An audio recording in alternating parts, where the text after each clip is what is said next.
religion, Deen al-Fitra, the Deen of Fitra.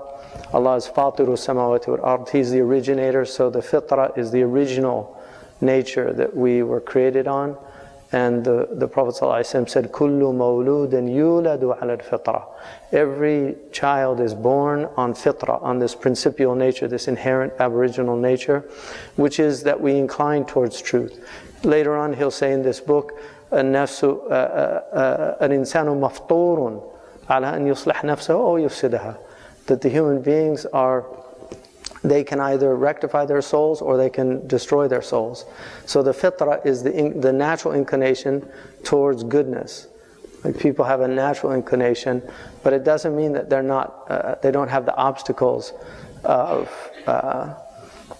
this nukta that exists in our hearts. The Prophet ﷺ said there's a seed in the heart that's for darkness, and as you do sinfulness, that seed grows until the whole heart can become black.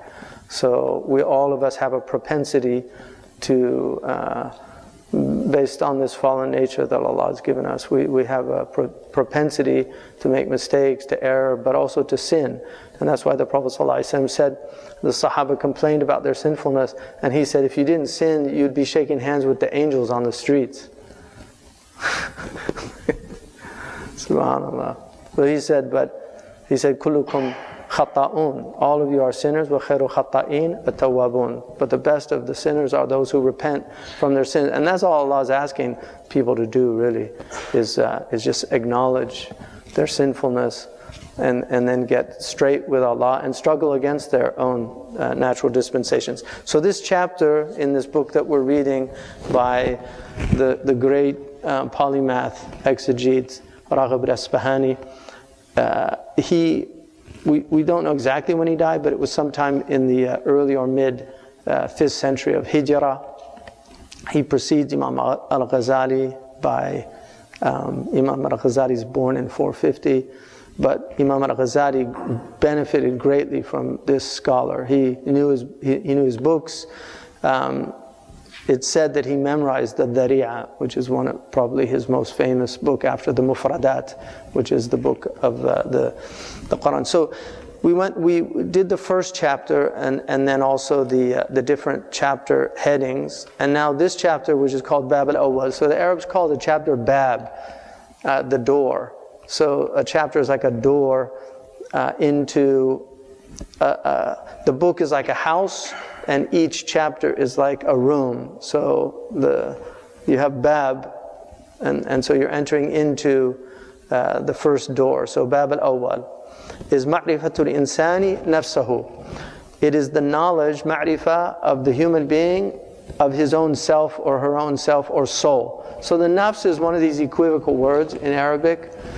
Allah subhanahu wa ta'ala says about Isa, ta'alamu ma fi nafsika, ta'alamu ma fi nafsi wa la'alamu ma fi nafsika. You know what's in my nafs, but I don't know what's in your nafs. So he attributed to Allah a nafs. And there, it's the nafs is the essence, the will also, because part of the nafs is will, the irada. So you know what I'm intending, I don't know yours. So nafs, which in Hebrew is nefesh, and in Hebrew it means blood, it means soul, and it's equivocal in Hebrew as well. So it can mean the good soul, it can also mean the negative aspects of the soul. For those, because I know some of you are studying these things, Maimonides, Moshe bin Mamun, in his Dalil al-Hayran, the Guide to the Perplexed, has a section on the nefesh, explaining the nature of the nefesh in the Old Testament. So the nafs is the ruh, it's the qalb, it's the aqal, it's the sir. These are all considered synonyms, but they're looking at it from different perspectives. So the aqal is the ruh, it's an immaterial thing, the intellect, it's immaterial. It's not material, it's immaterial. So consciousness is immaterial. So even though we experience through the vehicle of the sensoria, So we have these 5 senses, and that's how we come to know the world. But consciousness is a qualitative experience, not a quantitative experience.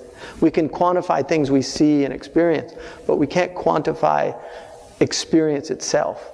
It's not something that you can measure. You can't measure your experience of red. You can measure the amount of redness in this carpet, we could measure it, but the experience of redness, of the quality of the color of redness, you can't. It's an immaterial thing. It doesn't have quantification. It's qualitative. And so the aql, when it moves towards ma'qulat, when it moves towards intelligibles, it's called aql. And then it's a qalb when it moves either towards ta'a or ma'siyah. The qalb is yataqallab. It's something that yaqlib. It goes up and down. It undulates. And then the ruh is directed towards the spiritual matters. Qaddasallahu sirrahu. The sir is the refined. It's sanctified. It's that essence that we have. Shaykh Ibn al-Habib, he says, لو عرف الإنسان لذة لو عرف الإنسان قيمة قلبه لأنفق كل الكل من غير فترة. If the human being only knew the value of its heart, of the human heart, it would expend everything that it had without any hesitation. It would expend everything it had in order to save that heart. وَلَوْ أَدْرَكَ الْإِنسَانُ لَذَّةَ سِرِّهِ لَقَارَنَ أَنْفَاسَ الْخُرُوجِ بِعَبْرَتِهِ. And if the human being realized the delight of its own secret, the sirr of the human being in the human heart, then every breath that exits us would be accompanied with a tear of joy. Which is very interesting because abra in Arabic, you see, abra is from abara, abara, which means to cross. So when we nu'abbiru, when we speak, we're articulating what's in our hearts. So we take what's in our hearts, what's known to us, and we make it known to another. So there's a ta'bir. It's ma'bara is a bridge. So language is a bridge to take what's in your heart and known to you and enable another to know it. That's what ta'bir is. And that's why the Ibriya and Arabiya are related. The Ibriya and Arabiya. So A'raba yu'ribu an nafsihi. This is ishtiqaq al-akbar in derivations. They're related. Araba and Abara are related.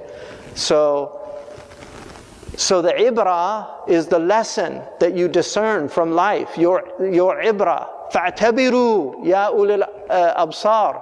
Reflect deeply, people who have basar, that can see things, that can understand things. فَاعْتَبِرُوا يَا أُولِي الْأَبْصَارِ. So when you take the ibra, that's what the ibra is, the lesson. When you discern the lessons of life, as God gives you lessons, because life will challenge you.